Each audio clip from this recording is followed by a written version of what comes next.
ठीक है, चुनाव कमीशन फ्री फेयर इलेक्शन चाहता है और वेस्ट बंगाल चुनाव थोड़ा हाई वोल्टेज होता है और ये शुरू किया ममता बनर्जी ने, तो फिर स्वाभाविक क्रिया प्रतिक्रिया होता है। अब चुनाव कमीशन को लगे कि हमारा स्टेटमेंट विधि के अनुसार नहीं है, उनका अधिकार क्षेत्र है, किसी को बैन कर सकते हैं, एक सतर्क वार्ता है। लेकिन जिस तरह से समय का इस समय देखा जा रहा है कि हर पल एक बहुत ही इस समय का जो चुनाव प्रचार है बहुत ही इम्पोर्टेंट होता है। 24 घंटे का बैन आपके लिए नहीं, हमारे पार्टी में ऐसा नहीं कि एक व्यक्ति में पार्टी चल रही है या चुनाव प्रचार हो रहा है। ममता बनर्जी बैन तो पार्टी बैन हो गया, ऐसा नहीं है, इसलिए उन्होंने झगड़ा करना शुरू कर दिया इलेक्शन कमीशन से। हमारे पार्टी में बहुत सारे नेता है, लगातार प्रचार कर रहे हैं और आगे भी चलेगा। इसलिए मैं अगर एक दिन मेरी छुट्टी मिल जाए मैं विश्राम कर लूँगा, लगातार चल रहा है महीनों से। और ममता बनर्जी ने धरना दे दिया, हम तो धरना नहीं देते हैं। चुनाव कमीशन ने स्वतंत्र है, उनके अधिकार है, उनको लग रहा है कि इससे चुनाव का वातावरण बिगड़ रहा है तो किसी को भी बैन कर सकते हैं। सैंटन बोस को भी नोटिस दिया गया है सर, उसको जवाब के लिए मांगा गया क्या? बिल्कुल, किसी की बात से उनको अगर संदेह हो या तो कोई कंप्लेन करता है तो क्लैरिफिकेशन मांग सकते हैं, तो वही प्रक्रिया चल रही है। जो ये बयानबाजी का दौर चल रहा है सर, चाहे आपकी बात हो, आप भी लगातार जो कहा जा रहा है कोड ऑफ कंडक्ट पर वायलेशन होती है, जो स्पीचेस देते हैं, उसको देखते हुए कहीं ना कहीं आपको पहले से ही सब चीज़ों का नहीं, मैं किसी के खिलाफ नहीं बोला, मैं परिस्थिति का, और मैं सबसे बड़ा शिकार हूँ। ममता बनर्जी को कोई मारा पीटा नहीं, मेरे हाथ में अभी घाव है, गाड़ी तोड़ा कितने बार, और वही लोग वहाँ उस दिन गड़बड़ किया, सेंट्रल फोर्स पर अटैक किया। तो मैंने इतना ही बोला था, इस प्रकार जो कानून हाथ में लेगा उसके साथ ऐसी कार्रवाई होगा। अगर उनको लगा कि ये ठीक नहीं है तो उनका जो इच्छा कर सकते हैं। लेकिन उनके भी तृणमूल कांग्रेस की बहुत सारे नेता लोग हैं जो अनुब्रत मंडल की भी बात करें, वो लोग भी लगातार नहीं, कोई बात करेगा तो उसका अगेंस्ट में कोई कंप्लेन करेगा तब चुनाव कमीशन देखेगा। सर पैंडेमिक को देखते हुए आज इलेक्शन कमीशन का एक फैसला आने वाला था कि जो भी है 8 फेज में चुनाव हो रहा था उसको इंक्लूड करके मर्ज करके एक साथ ही कर दिया जाए। पहले ये चर्चा हुई नहीं, वो चुनाव की बैठक बुलाए, सब पार्टी का सबका सलाह लेंगे, फिर जो ठीक लगेगा, क्योंकि कोरोना बढ़ रहा है इसलिए रेस्ट्रिक्शन होना चाहिए। चुनाव बंद नहीं होने चाहिए, चुनाव तो चल रहा है, और जहाँ चुनाव नहीं हो वहाँ ज़्यादा बढ़ रहा है। बंगाल में चुनाव है लेकिन यहाँ संक्रमण उतना अभी तो नहीं हुआ है, और यहाँ तो पिछले 1 साल से पूरा चल रहा है खुल्ला खुल्ला, कोई रेस्ट्रिक्शन मानता ही नहीं है। तो इसलिए जिन पार्टियों ने सजेशन डायरेक्शन करने के लिए वो जान गए कि हार गए हैं, इसलिए वो चुनाव से भागना चाहते हैं। हम तो लड़ना चाहते, लड़ रहे हैं और जीतेंगे। लेकिन ममता बनर्जी ने आज कहा है कि जिस तरह का हालात है 8 फेज में चुनाव करना, वो first phase already ended, then counting voter जो है 2 तारीख को रिजल्ट आएगा। लेकिन जो हालात है उसको देखते हुए इलेक्शन कमीशन इतना लंबा खींच रहा है, पैंडेमिक जो है और ज़्यादा फैलेगा, इस पे उन्होंने सवाल किया। सवाल तो पहले से किया है, आसाम इतना छोटा राज्य उसमें 3 फेज में हो रहा है। ममता बनर्जी जब भी जीती 6 फेज में 7 फेज में होता था, आज हार रहे इसलिए उनको उल्टा लग रहा है। ये बोला कि एक बहुत बड़ा पब्लिक के लिए बहुत बड़ा है कि ये protect the people for the further expose of कोविड-19 जो देख रहे हैं कि ये एक्सपोज होगा।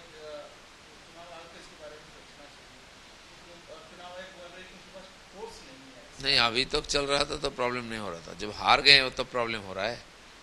तो चुनाव तो बंद ही करना चाहिए था पहले, क्यों उन्होंने राजी हो गया? सरकार तो उन्हीं की थी, वो कंट्रोल नहीं कर पाए, फिर चुनाव में राजी, वो अपील कर सकते थे कि 6 महीने पीछे हो जाए चुनाव, वो तो नहीं किया। जब चुनाव शुरू हुआ है चुनाव चलेगा। चुनाव कमीशन पूरा इसमें सतर्क है, पूरा नज़र रखे हुए हैं, और जो एक्सपर्ट्स है वो देख रहे हैं। अच्छी बात है कि सारे पार्टीज़ की उन्होंने मत ले रहे हैं, मुझे लगता है कि सब लोग अपना सजेशन देंगे।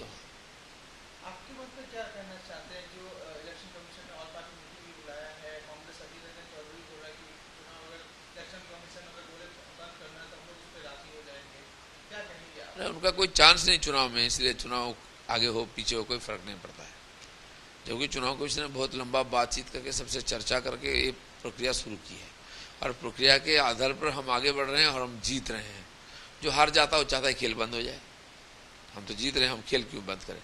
बिल्कुल सतर्कता रहना चाहिए, और संक्रमण ना हो उसको ध्यान में रखते हुए कोई रेस्ट्रिक्शन होना चाहिए।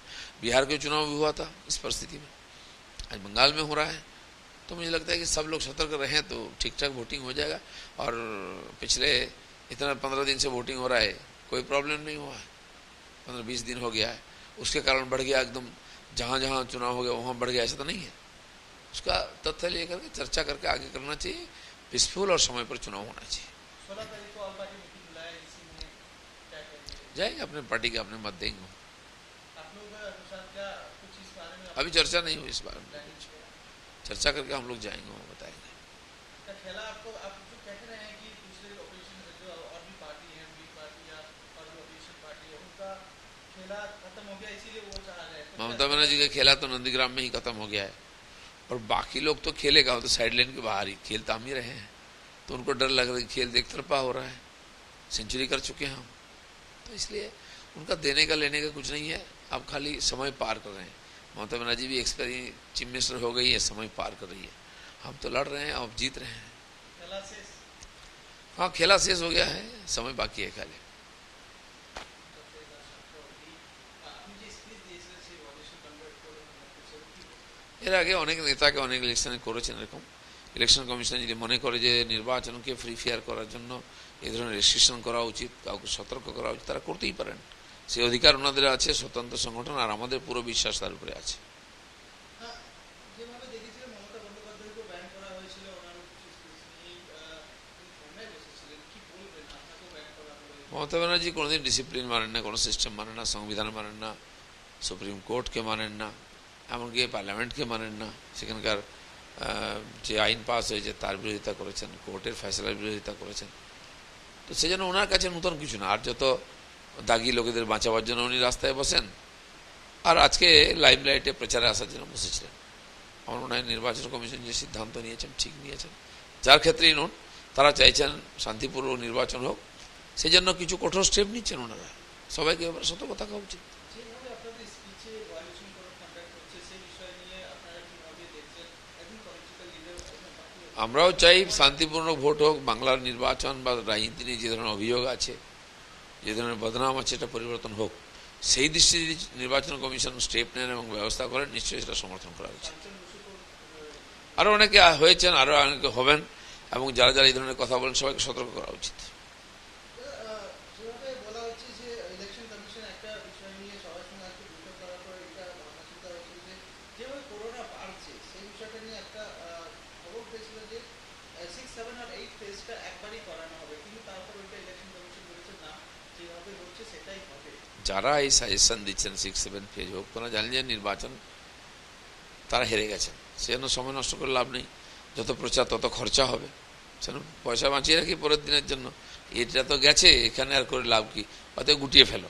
আমরা কিন্তু 8 ফেজ নির্বাচন লড়বো, জিতবো বলে তৈরি হয়ে নেমেছি, আমাদের নেতারা প্রচার করছেন, আর সেই জন্য আমরা পুরো নির্বাচন লড়ে জিততে চাই।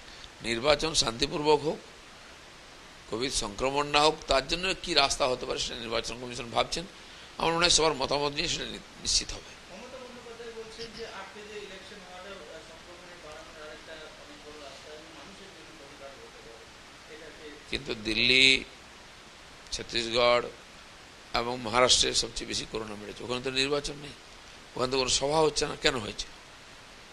এরকম যদি সম্ভাবনা থাকতো তো নির্বাচন বন্ধ করতে কেন মমতা ব্যানার্জি আগে বলেননি? যখন হেরে গেছেন, নিশ্চিত হয়ে গেছে, তখন খেলাটাকে কেচি দেওয়ার চেষ্টা করছেন। আমার মনে হয় না নির্বাচন কমিশন এরকম কিছু করবেন।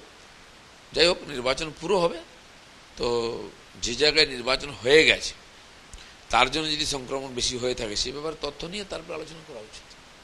ইলেকশন কমিশন সিইও যে আছে 16 এপ্রিলে all party meeting dedicate discussion করার জন্য কোভিড-19 বিষয়ে আমাদের পার্টিও যাবে ওখানে, এতে অংশগ্রহণ করবে এবং আমাদের যে মতামত সেটা আমরা জানাবো। অধীর রঞ্জন চৌধুরী বলেছেন যদি ইলেকশন কমিশন যদি চান যে ইলেকশনটা বন্ধ করা হোক বা অ্যাক্টিভিটি করা হোক তাহলে ওনারা সমর্থন করবেন, বিজেপি কি এই সমর্থন? না, নির্বাচন কমিশন সিদ্ধান্ত নেবেন, সবার সঙ্গে কথা বলেই নেবেন। যে নির্বাচন চলছে তার যেন 2 মাস আগের থেকে তারা এক্সারসাইজ করেছেন, বিভিন্ন পার্টির সঙ্গে দেখা করেছেন, আমরাও গেছি, তারপরে তারা যে ধরনের সিস্টেম শুরু করেছেন তাতে লাভ হয়েছে। নির্বাচন বুথের মধ্যে ভোট দিতে কোনো অসুবিধা নেই, পোলিংও ভালো হচ্ছে। যারা গণ্ডগোল করে তারা বাইরে চেষ্টা করেছে, তাদের প্রতি কঠোর হয়েছেন তারা। তো সেজন্য অধীরবাবুরা যেটা বলছেন, অধীরবাবুরা তো ম্যাচের মধ্যেই নেই, তার ন্যাশনাল লিডাররা এতদিন পরে নামলেন, অর্ধেকের বেশি ভোট হয়ে যেতেই, কারণ বোঝাই যাচ্ছে তারা হার জিতের মধ্যে কোনো রোল নেই।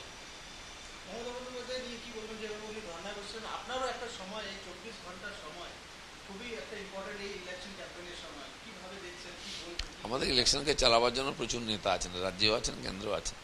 মমতা ব্যানার্জি কোনো নেতা একাই আছেন, এবং তারপরে ওনার সভা ফ্লপ হচ্ছে, তারপরে এরকম চেক হয়ে গেল, তো সেই জন্য ওনার কিছু করার নেই, মিডিয়ায় বেঁচে থাকার জন্য ভেসে থাকার জন্য উনি ধর্ণা দিয়েছেন, এবং যেখানে ভোট নেই কুচবিহারে সেখানে গিয়ে ছবি তুলছেন।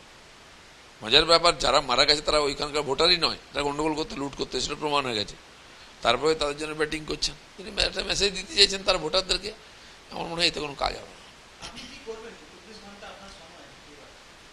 আমার অনেক বন্ধুরা আছেন যারা প্রেসের লোক, দেখা হয়নি, তারা দেখা করতে চাইছেন, তাদের সময় দেবো। কয়েকজন বাড়িতে যাওয়ার আছে, খাওয়া দাওয়া করার জন্য, খেতে যাব, মর্নিং ওয়াক করব, দেখা সাক্ষাৎ করব, একদম ফ্রি এবং ছুটি, রেস্ট নেবো। কয়েক মাস রেস্ট হয়নি, একদিন তো রেস্ট হবে।